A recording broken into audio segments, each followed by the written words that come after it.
Hi, I'm Lucy. Today I'll be unboxing the PlayStation 5. This is the version that comes with the disc drive. This is not the digital only version. Obviously comes in quite a big box, and I will immediately own up to the fact that I did accidentally tear it when I was trying to get it out of the box that it came in. It came in a FedEx delivery. So maybe that's a warning to you, is that the outside packaging is quite thin. If we turn it around, we get a better look at some of the things that will be inside. Obviously the console and the brand new DualSense controller.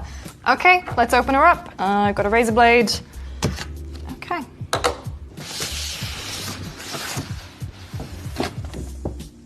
Not even joking. Just ripped it again a little bit there. Very, very light packaging on the outside. Okay, first up. Okay, we've got the accessories box. We have the quick start guide, all the printed materials to get your PlayStation 5 set up at the beginning.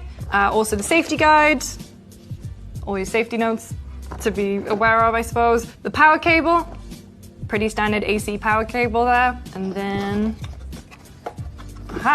the base of the system. So let me open this up. So the PlayStation 5 base can be attached in two different locations on the console. You can either put it so it's standing upright, or you can put it so it is laying down flat. If we look inside, we can see this is where they keep the screw. Very cool. So depending on where you want to put your base, you always have a spot to save the screw in. HDMI cable to connect your console to TV. In here we have the charging cable for the DualSense controller. It is regular USB to USB-C, but this is what we're here for. The brand new DualSense controller. So on first impressions, just looking at the controller, it is not as bright white as I thought it was going to be. From all the marketing and everything we've seen of the PlayStation 5 so far, I genuinely thought this was going to be a bright white. It actually has more of a grayish tinge to it when you're looking at it in real life. So first impressions, it feels really nice in the hand. It feels very familiar if you have been playing on a DualShock 4 a lot. It just feels a bit sturdier, a little bit heavier.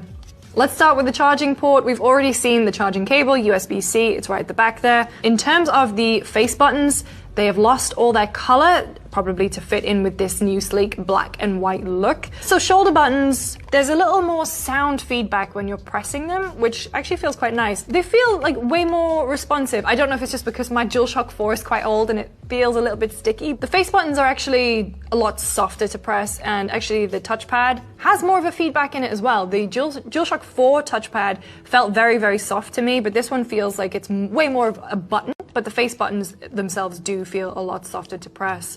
The thumbsticks have rubber textures on them. They feel pretty good. They actually feel a little bit firmer. The PlayStation home button has been replaced. It used to be a circular button. Now it's just the PlayStation logo. But obviously it's actually it's hidden quite well in there, so you're probably not going to hit that accidentally. Beneath that is another button, so you can use the DualSense controller as a microphone. I've seen videos and pictures of people in party chat and using their DualSense to either do text-to-speech when they're talking to their friends and messaging them, or you can use it as a microphone. So this is a button to turn your microphone on and off if you don't want to use that feature. Beneath it, you have a headphone jack where you can plug in just your regular headset. If you have an old headset that you're plugging in, you want to use it as a microphone or just for the headphones, you can plug it in there. It also has kind of texturized plastic on the back, so you don't feel like you're going to drop it. It's not smooth like the DualShock. It feels nice, it feels weighty. The options button is now gone, it no longer says options. Instead, you have this button here, which serves as a replacement. Word options is gone, you just got the 3 lines. And on the other side, the share button is gone. This time around, it's the create button. It has 3 lines going in a different direction, but this is the button you would hit to take screenshots, video clips, and then mark them up and share them with your friends. And so this is everything that you get in the accessories box. Okay, time to get the console out.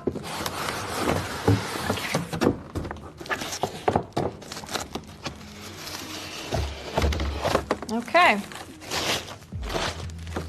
But yeah, before we take a look at the console, I'm quickly just going to put the base on. So taking a look at the instructions, seems very straightforward. So we're gonna have it horizontal. I just have to line up these, and that's it. That's strange. It didn't give me any click or any feedback, but that is on there. So There you go.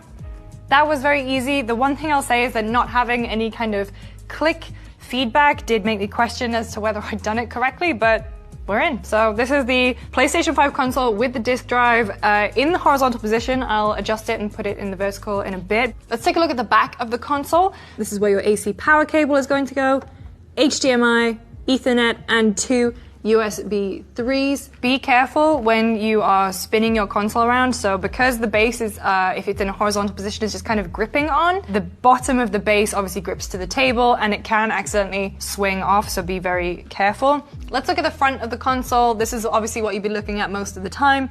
So we actually have a button, a power button. The PlayStation 4 button, you can, accidentally caress and it'll turn on. It's also kind of difficult to find. Like it's in the grooves of your console, but this one is an actual button on the front.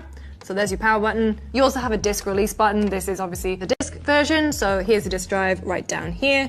And moving along, you've got a USB-C port as well as a USB one. So this is probably the one that you're going to plug your controller into. It's USB-C on the DualSense side. On this side, it's just USB. Let's talk about the fans then. Obviously, the reason the PlayStation 5 is so big is because it has a huge internal fan. The plates are also there to help airflow. So what I'm going to do is I'm going to set this into vertical stand mode, and then let's take a look at the fans. So actually, I might as well just walk you through it while we're here. Rotate in opposite directions to hear a click. Click. So then what we have to do is place the console up like this and remove the screw hole cap here. Got it? And then we remove the screw from in here.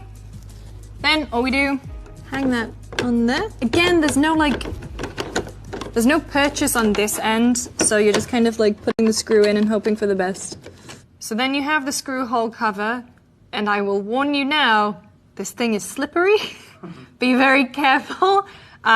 We just had to brake for a couple minutes because I dropped this. Okay. So then that's... Oh my